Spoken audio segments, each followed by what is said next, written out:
ಆ ಯೋಗ ಮಾಯಾ ಶಕ್ತಿ ನಮ್ಮ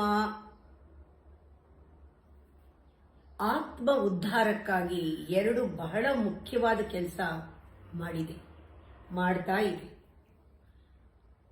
ಯಾರು ಪರಮಾತ್ಮನಿಗೆ ಶರಣಾಗ್ತಾರೋ ಅವರಿಗೆ ಸುಬುದ್ಧಿಯನ್ನು ಕೊಟ್ಟು, ಪ್ರಜ್ಞೆ ಕೊಟ್ಟು, ಜ್ಞಾನ ಕೊಟ್ಟು, ಆನಂದವನ್ನು ಕೊಟ್ಟು, ಪ್ರೇಮವನ್ನು ಕೊಟ್ಟು ಅನುಗ್ರಹವಾಗಿ ಕಾಪಾಡ್ತಾ ಇದೆ ಆ ಯೋಗಮಾಯ. ಯಾರು ಶರಣಾಗಿಲ್ಲ, ಅಹಂಕಾರದಲ್ಲಿ ದುರಹಂಕಾರದಲ್ಲಿ ಇರೋರಿಗೆ ಪರಮಾತ್ಮನನ್ನ ಮುಚ್ಚಿಟ್ಬಿಟ್ಟಿದೆ ಯೋಗಮಾಯ, ಹೈಡ್ ಮಾಡಿದೆ. ಅಂಥವರಿಂದ ಪರಮಾತ್ಮನನ್ನ ಮುಚ್ಚಿಟ್ಟಿದೆ. ಪರಮಾತ್ಮ ಯಾಕೆ ತಾನು ಕಾಣಿಸ್ಕೊಳ್ಳದೆ ಒಳಗಡೆ ಸೇರ್ಕೊಂಡಿದ್ದಾನೆ?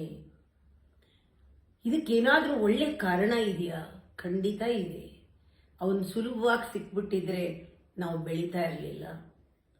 ನಮ್ಮ ಪ್ರೇಮ ಕಾಮವಾಗೇ ಇರೋದು, ಭಕ್ತಿ ಆಗ್ತಾ ಇರಲಿಲ್ಲ. ನಮ್ಮ ಪ್ರೇಮನ ಎನ್ಹಾನ್ಸ್ ಮಾಡೋದಕ್ಕಾಗಿ, ನಮ್ಮ ಬೆಳವಣಿಗೆ ಗ್ರೋತ್ ಬೇಕು, ನಮಗೆ ನಾವು ಬೆಳಿಬೇಕು ಅನ್ನೋ ಒಂದೇ ಒಂದು ಉದ್ದೇಶದಿಂದ ಅವನು ಬಚ್ಚಿಟ್ಕೊಂಡಿದ್ದಾನೆ. ಒಂದು ಇನ್ಸೆಂಟಿವ್ ನಮಗೆ, ನಾವು ರೀಚ್ ಆಗಲೇಬೇಕು. ಅವ್ರು ಹೇಳ್ತಾನೆ, ನೀನು ಒಂದು ಪಾಯಿಂಟ್ ರೀಚ್ ಆದ್ಮೇಲೆ ನಾನೇ ನಿನಗೆ ರಿವೀಲ್ ಆಗ್ತೀನಿ, ಕಾಣಿಸ್ಕೊಳ್ತೀನಿ ಅಂತ.